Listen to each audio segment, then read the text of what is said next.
Spanish? No hablo español. Un tiki, un poco. I was born in Curacao, which is in the Caribbean, and we have language which sounds a lot like Spanish. But we have different words. So we say, for example, tiki instead of un poco. I did un poco yesterday, and but our language is very flexible. So if you don't know how to say something, then you just add German or Spanish or English or Dutch. So you're talking, and then you just add a little bit instead of un poco, un tiki. So I'll try to do this in Spanish. So I'm David Boer, that's my Twitter handle.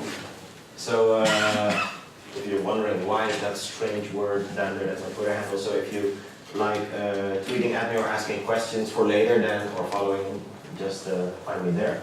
I'm going to talk about improving your website, reaching your goals without UX testing or A/B testing or any other kind of testing. Because the reality is that most people are lazy, I'm lazy, and so are you. And most of the time you don't have the money or the time or the skills, the expertise to really do extensive testing on your website, so you don't do any improvements at all. And the thing is that there are a few ideas, a few best practices, which are easy and which are proven, which can be implemented on almost any website. And the only thing you need to do is to know about them and spend a tiny little bit of time implementing those changes. So they're easy improvement, these ideas. They've been tested by Google, by Amazon, by H&M, all kinds of large retailers. They spend a lot of time testing stuff like this, so you don't have to. They have put their reports online, or they've shared their research results in talks just like this. And what I've done over the years, because I'm lazy, is I've tried to collect all those results. I've checked what did Amazon do, what did they test, and what were the results of that test, and can I implement that on my website without having to do the test myself. So I'm lazy, and I look at other companies to find out what they've tested, what their results are, and I try to implement it for myself. And these are a few, I call them best practices, which should work for almost any website. But of course, conversion specialists or scientists or CROers, as they call themselves, you have SEO, search engine optimizers, and you have CRO, conversion rate optimizers. Those people, they test. They put a test on your website, A/B testing, UX testing, all kinds of testing. They test and test and test and test. Red button, green button, blue button, yellow button. Okay, the yellow button works better, we'll use the yellow button. That's what all they do.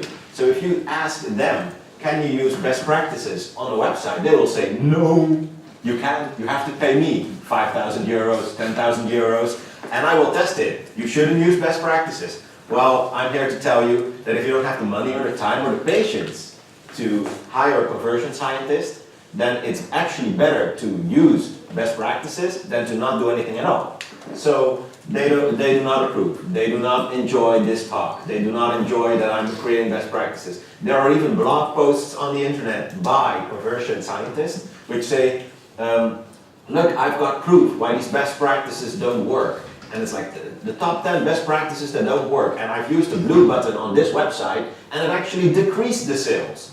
Of course, there will always be a situation in which a best practice doesn't work. That's the entire problem with the world as it is. It's not linear, it's not always the same. But in most cases, best practices, especially the ones that I've chosen, should work, should have a better effect than not implementing them at all. I've specifically tried to find the best practices which should work in 99% of the cases.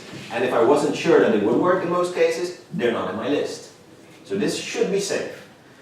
Well, one of the first improvements that you can do to your website, which you don't even need to test because it's been tested so many times by so many companies, is speed.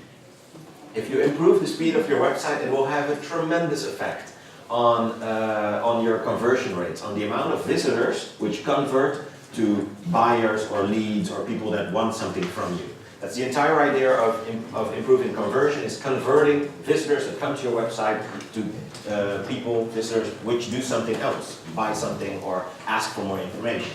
And the funny thing about speed or website speed is that it's been tested so many times in so many different cases that moving your website from like a general host, HostGator or like a €1 a year host, a cheap, very cheap shared host, to a specialized WordPress host, it only costs you maybe 10, 20, 30 euros, maybe 200 euros if you take a really expensive specialized WordPress host, but it saves you a lot in business. It can really improve your conversion rates, and it's pretty easy. You don't have to change anything to your website. You're just moving your existing website to a different server. It could even be with the same web hoster, if they have better servers or faster servers.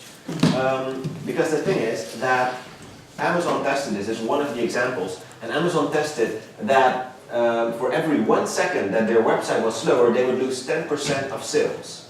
And Amazon is pretty big, they're in the billions in revenue. So 10% of sales for every 1 second that the website is slower, that's millions in revenue. So improving your website speed will improve the conversion, the visitors which convert to buyers enormously, and it's a very easy improvement which can be made. Then one of the most important things to improving your website is to add that button everywhere, 10 times if possible. Okay, you don't have to add that button. This is the voucher button. It's been tested to be one of the most effective call to action or add to cart buttons. You don't have to use that one. It's pretty ugly and it doesn't work on most websites. But the idea is to check every page and to make sure that you have a call to action. And I want you to understand that there's a difference between a call to action and an add to cart button. Because not every website needs an add to cart button like this. Especially if you have, for example, a lawyer, he doesn't need an add to cart button like this. It's ugly, and nobody's going to buy a €2,000 lawyer service by clicking on that button. But what you do need is a call to action. So put the button idea out of your head, because a call to action can be anything. It could be a form. I'm going to give you a few examples. First of all, people would reply, a bakery doesn't need a call to action because they sell bread. So what's going to happen if you press this button? You're going to get bread out of the sky, boom, there's bread. No, that's not going to happen. Are you going to get bread 3 days from now? So you order bread and 3 days from now you get fresh, well it's not fresh, it's 3 days old, fresh bread in the mail? No. But what could you do? Because I'm convinced that every website needs a call to action. And that's why this is a great example. That's their call to action. The screen, the beamer's color is not that great, but it's actually, there's a gray bar around to make the reservation. It's very light, but you can probably just see it. And what could a baker say? Well, if they have like a little sitting area in the bakery where you could eat bread, and you want to convert visitors to buyers, or people that really want to do something with what they've seen, then you could add a make a reservation button. And it's actually that simple. The only thing you want to do with a call to action is tell people, if you like what you see, do this next. If you like this bakery, if you like this website, if you think we make delicious bread and donuts and whatever, I want you to make a reservation next. And it's up to people if they want to use the call to action, if they want to make a reservation. But you have to tell them, because don't get the idea that people will know out of themselves, oh, if I'm on that website, they want me to do something. They don't. Research shows that people don't. They visit a website and then they see a Twitter icon flash or a Facebook flash and they're gone. So you have to tell them specifically, if you like what you see, this is what I want you to do next. And it can be a form, it can be a button. The idea is that you're clear about it, that you're actually really telling people, this is what I want you to do next if you like what you see. Another example, this is a lawyer in San Francisco. Well, you see the bridge, so you know where it is. And you would think, just like the bakery, a lawyer doesn't need a call to action, doesn't need a button, doesn't need a clear communication. If you like this, do this next. Well, again, I'm convinced every single website needs a call to action. So, what could a lawyer do? If you scroll down, you will find he actually has two distinct areas which could be called a call to action, calling people to action. It's in the bottom left, phone numbers. It's a contrasting color. There's nothing else on the website with that color. And it's clear what you want people to do. If you like what you see, if you need help with a lawyer issue, with a legal issue, call those numbers. But if a phone call is too difficult for you right now, or you don't want to call, then I have a simple form, just 4 fields. I'll get back to the fields later. Just 4 fields, it's again in a contrasting color. If you like what you see, if you trust me, if you think I'm a good lawyer, and you need help, do that. Get answers fast. So on every website you build, for yourself or other people, think, can I add a call to action? Can I make it extremely clear for people to, what should I do if I like what I see? And especially adding a call to action is super effective. There have been different tests where adding a call to action to a page could increase conversion rates from 2% to 250%. So it's very broad because you have different kinds of websites, different kinds of call to actions.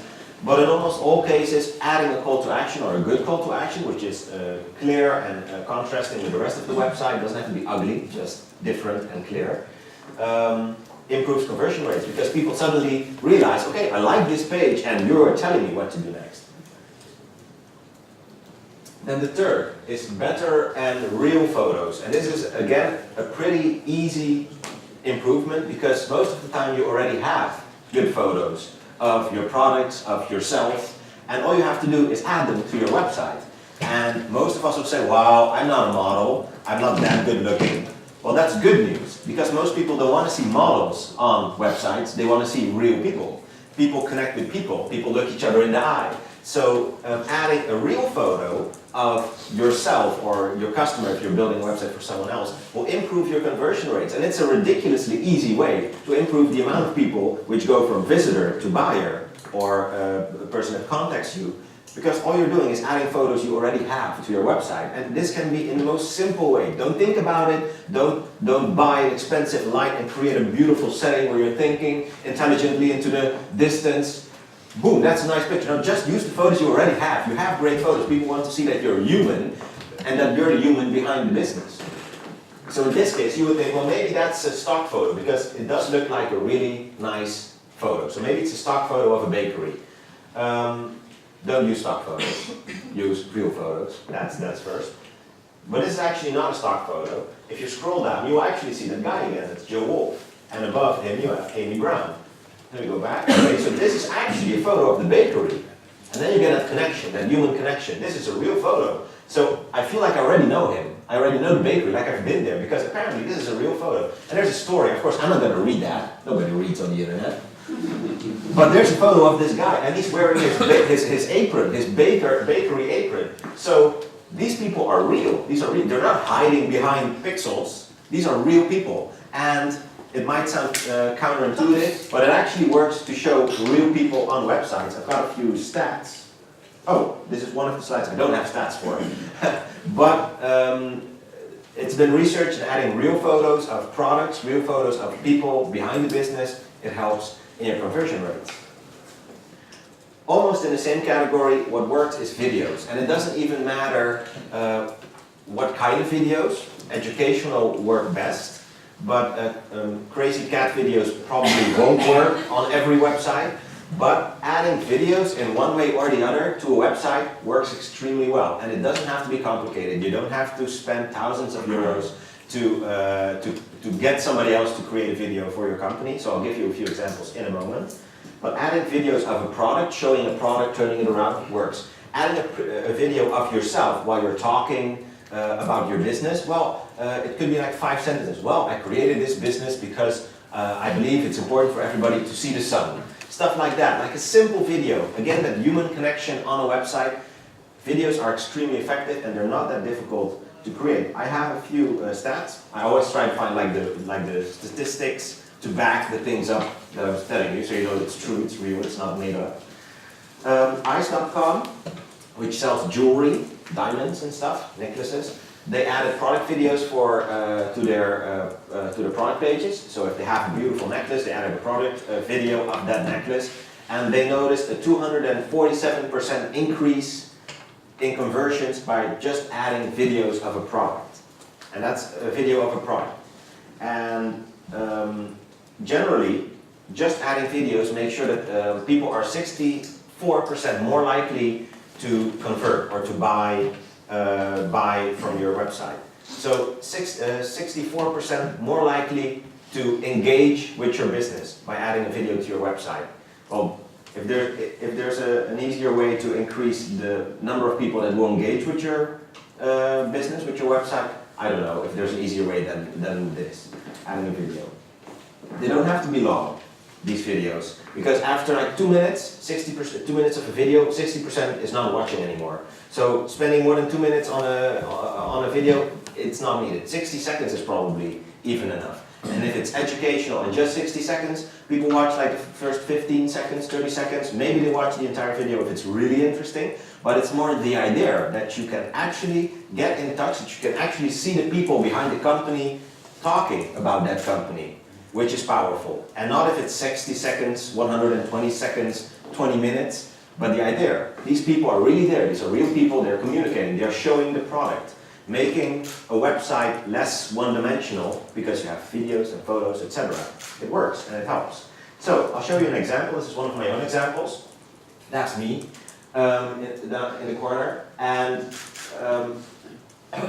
I can create 10 videos like this in a day. And it costs me almost nothing. So I'll tell you which tools I use. And I sell software. So in this case, it's a software video. After this slide, after this part, I'll actually show the software and click through. Well, you've seen videos like that. Click through the software. So, well, if you press that button, that happens, etc. And all I use to create videos like this, 10 a day, is monosnap.com, which is a free tool which you can install on your Mac or your Windows in the top right corner. And you can use it to create screencasts of your own screen. So this actually only works if you have like a software product, you have to create a video of your own screen. Otherwise, you just use your iPhone. Put your iPhone, maybe buy a standard like this so you don't keep moving all the time. Put your iPhone down, ask somebody else to create a video, sit down and just talk for 60 seconds about your company. But in my case, I use Monosnap, then I use PowerPoint or Keynote to create that background. Because that's the easiest way. You could use like a video editing software, and then you have like an animation, and it turns around, it does all kinds of stuff. But then you've been working 10 hours on creating that first 10-second animation, and you still don't have a finished video. So I turn it around. I try to make it as easy as possible while still looking nice. So that's just a video of PowerPoint. Just put the logos of those products in there, and it looks like I've done some video editing. I haven't. It's just a PowerPoint. And then I use my MacBook webcam to put myself in the corner there, and I upload everything to YouTube.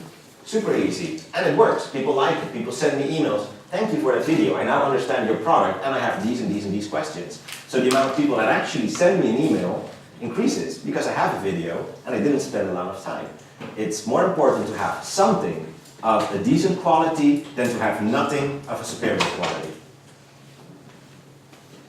Okay, number 5, remove fields. And you would think that that fields are not that important and that you are very optimized already. I don't have any unnecessary fields. Well, I want to ask you to look at your website again and remove any and all fields that you don't really need. And I'll give you a beautiful statistic at the end of explaining this slide. But first, I really want to drive the point home that you need to have as little forms and as little fields as possible. And it's a necessary evil. A website needs forms. You can't not have forms. At a certain moment you want people to contact you, or you want a little bit of information, so you'll need a form. But what you want to do is to make it as simple as possible, as user-friendly as possible, and make sure that you don't kill people with the forms, because forms make people think of their taxes. People don't like taxes. People have very bad experiences with taxes. They have very bad experiences with forms. Because if you would enter a form and then you forget to add your last name, click submit, all the information is gone. So as soon, in some forms, not all forms, so as soon as somebody sees a form, they immediately think back at all the bad ex-girlfriends, forms they've had in the past. All those memories come back. So you want to make a form, they're going to hate a form anyway, fields anyway. But you want to make it as beautiful and simple and nice as possible, because everybody hates forms. So make it the form they hate the least. I don't think they're ever going to love the form, but make sure it's a form that they hate the least. And it's an extremely important point. And I have one great example, which is this one. What's the difference between variant A and variant B? Is it a bit clear? There's one field missing, and it's company name field. How much does that field cost? How much does the company name field? Just one field, right? And it's a nice form. It's like 1, 2, 3, it's 6 fields, so there's not going to be that big a difference. Well, it's true, it's not billions, it's just 12 million euros. That one field, Expedia tested this. This was Expedia.com. That one field is 12 million euros. Removing one field gave them 12 million euros in extra revenue. So, yes, go back into your forms, go back into your fields and remove everything that you don't really need, because it's going to cost you money if you have too much and you don't really need that information. Number 6, no distractions. Well, there are many studies done why you don't want distractions, paralysis analysis, and all kinds of psychological terms come to mind.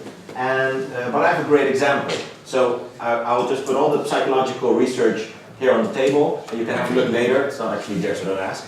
But not having distractions on your website actually is very effective. And I'm talking about Twitter icons, Facebook icons, everything.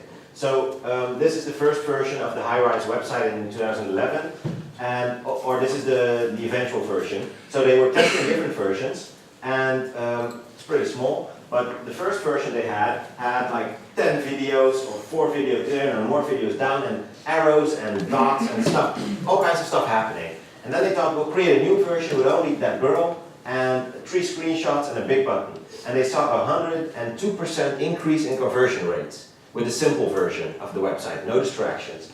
I thought, well, that can't be right. So we'll create a longer version with more text. That's the last version. And they saw a 22% decrease again of the conversion rates. So they went back to the middle version, which is actually just this. So having less on the website actually works. So remove sidebars and buttons and sharing icons. Do you want somebody to share your company, or do you want them to actually convert and buy your product? Because like a Twitter icon is also a call to action. If you like what you see, click on the Twitter icon, and then they're gone. Then they see some cool cat pictures and they never come back to your website. So really think about how much distraction you want to have on your website. 7, slides are fun, sliders are not. And this is another one that I really want to explain, and hopefully you'll never use sliders again. Siemens asked Nielsen is a well-known user experience company, to do research about sliders. So Nielsen did that research, and they found that only 1% of website visitors actually click on a slider or a carousel. Only 1% actually click on a slider or carousel. So you have this huge thing on your website, and only 1% of people will click on that huge thing.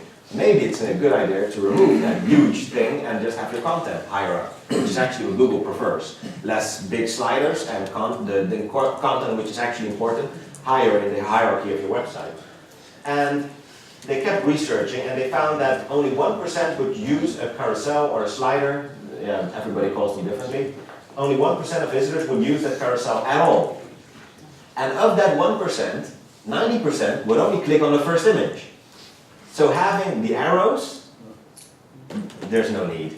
If people will click on it, if they're in that 1%, they'll only click on the first image. So if you want a big image, add a big image to your website. But the slider things, the carousel things with the arrows and the dots, just don't do it.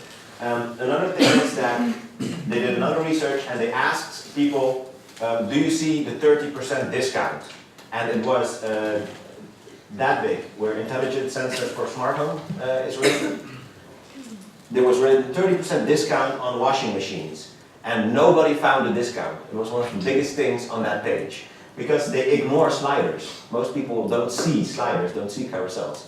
Don't use carousels, don't use sliders. There's actually a website, shouldIuseacarousel.com. So if you want to laugh, have a look at shouldIuseacarousel.com. Just don't use them. Research has shown that they're not effective. Call me maybe, or contact in any way or form. The funny thing about contact is that you already have your contact details on your website. They're on the contact page. But having your contact details more prominently on every page of your website will actually improve the amount of people converting from visitors to buyers. So if you already have that information on your contact page, why would you not put it on a more effective page on your website? For example, instead of having contact us and then you have to click to go there, you put your phone number in the top right. Like this example. This is the lawyer's website again. And the great thing is that it will improve your conversions, the amount of people that go from visitors to buyers, but it will not increase your support per se. You won't necessarily have more people calling you, because I'm not a fan of phone calls. I don't want people to call me. But adding your phone number will get you more sales, but it won't necessarily give you more phone calls. I have a nice statistic about this one. I want to get the numbers right, so I've written the numbers down. Otherwise I could just say, oh, 60% and it wouldn't even be correct. You wouldn't know, but I don't feel nice doing that. Less Accounting is a SaaS company, and they added their phone number to the website, and they saw a 2% increase in sales and a 0% increase in phone calls. So adding a phone number doesn't necessarily give you more work, it does give you more business. Another website, apt.com, added live chat. It's Call Me Maybe, not just phone numbers, live chats, other ways of communication. So apt.com added live chats to their website, and they saw a 10 to 20% increase in sales because they added live chat. They didn't necessarily get a lot of live chat, but just the idea that people see, oh, I can live chat. They're easy to approach, make sure that they get more sales. So it's actually communicating that you want to communicate is enough to already have a positive effect on your sales. Then improve trust. And trust can be improved in a very easy way. It's just by showing, for example, badges or logos of companies which you work with. So I'm not sure if you can add a WordPress logo to your website. I think that's probably not a good idea.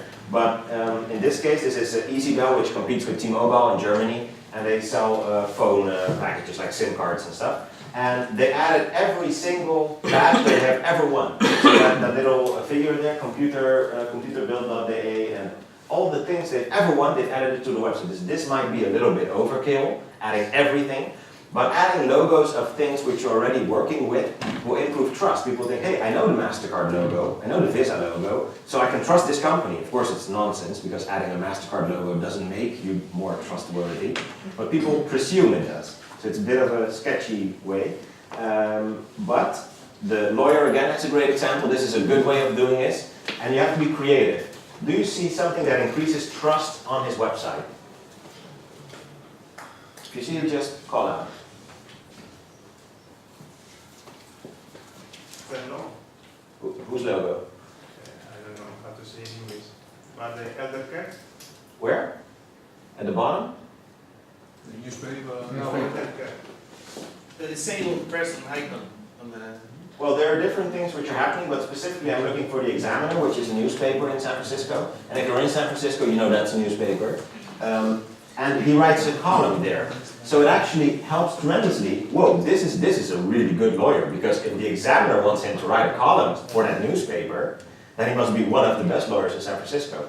You see how that works? So if you have situations like this where you write a column, or you've spoken at a WordCamp maybe, then see in what ways you can use that as a trust indicator on your website, because it actually improves sales again. And it's adding seals, logos. This is a bit of a ridiculous one. Adding like a small icon of a lock on a website will almost in all cases improve conversions, even with a tiny bit. Of course, adding a lock to a website doesn't make it more secure, but if people see a lock, they think, oh, this is secure. I'm not saying you should add a lock, but just to give you an idea of how simple things, simple images, simple badges, a logo of your bank, even if you're with one of the biggest banks in Spain, adding a logo of your bank will even help people trust your website more. It's ridiculous. And then the last one, reviews. And reviews are actually one of the easier ways to add again, trust in a certain way to your website, because you are already, this Beamer does not like my slides. There's actually here, you have the small icons, and there's a little text here, which are the reviews. So if people are sending you emails and they're saying, oh, thank you for helping me, that was a great solution, and you're so awesome, and you even replied to my emails at 3 at night on a Sunday, great. Those are actually reviews. Yeah. Those are actually reviews. And all you have to do, you don't have to set up an entire system and start spamming people, I want to review, I want to review, I want to review. No, just keep your eyes open. And when you get a happy customer emailing you or calling you, ask them, can I use this sentence in your email on my website? Can I add a little picture to my website, and can I add your name as well, because it's social proof. It's showing people that people in the same situation chose your website or your solution, and they were happy. And just add it in a widget. Don't think about it. Don't install an entire plugin just to add 3 reviews. Just add a review in a widget. And just adding those reviews again improves your conversion rates. Simple changes which make sure that more visitors convert to buyers or people which are interested in your product. Originalfurniture.com added reviews to their website and they saw an 8% increase in sales. So it's again, they're simple changes, they take a little bit of time and then you're done. And then you have a better website. Okay, well that's it. I hope you have a few practical things which you can now implement on your website or the websites of others. These are my tips. If you have any specific questions, go ahead.